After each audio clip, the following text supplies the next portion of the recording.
Salamat sa panonood sa Liho TV. Malapit sa Bimen sa Taipei, may isang maliit na kainan na nagbebenta ng 3 klase lang, ngunit kilala na ito ng higit sa 60 taon. Ang kanilang specialty ay pork knuckle. Mahaba ang proseso. Kailangang pakuluan ng 1.5 oras, tapos pakuluan muli sa special sauce ng 1.5 oras. Ginagamit ang matagal ng recipe para pumuspos ang lasa at kulay, ang sabaw ng buto mula sa pork knuckle. Nilalagyan ng bamboo shoots at walang limitasyong ihain para mapunan ang tiyan ng mga customer.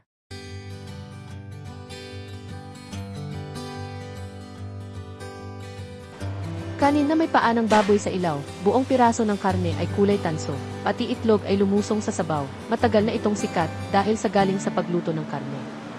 Dahil makapal ang karne, hindi pwedeng lutuin ng buo. Pagkatapos lutuin, ang lasa ng karne ay masyadong tumigas. Kadalasan buong paa ng baboy ang niluluto, pero naninindigan ang Boss Cheng. Hinuhugot ang buto ng paa bago hiwain. Para lumasa ng husto, pinipili ang 220 pounds na paa. Lutong-luto, mas matibay. Lumang sabaw, mas masarap habang niluluto. Mas mahirap ay ang dongpo pork. Kulay ay malalim na, pero para sa boss, hindi pa sapat. Dapat itim at makinang bago ibenta. 3 layer ng karne ang lutuin, isa-isa ay itali. Kung hindi itali, babagsak. Kapag inihigot, mas matibay. Pagkatapos lutuin, patuyuin bago muling lutuin. Unang luto ay sa labas lang, pangalawang luto pagkatapos patuyuin. Pagkatapos lutuin, sumisipsip sa loob.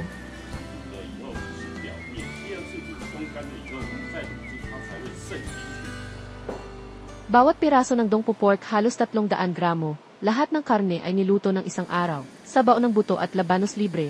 Pwede uminom ng todo. Ang boss ay 2nd generation sa China, bukod sa serbisyo militar, lahat sa tindahan. Noong panahon ng tatay, may noodles pa, nang mag-take over, todo sa shop, at 3 putahe lang ang ibinebenta.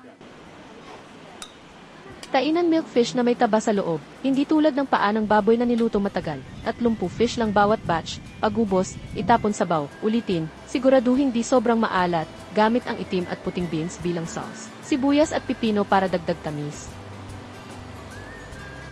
Pumili at ilagay sa ilalim, ilagay ilang piraso, pumili ng square.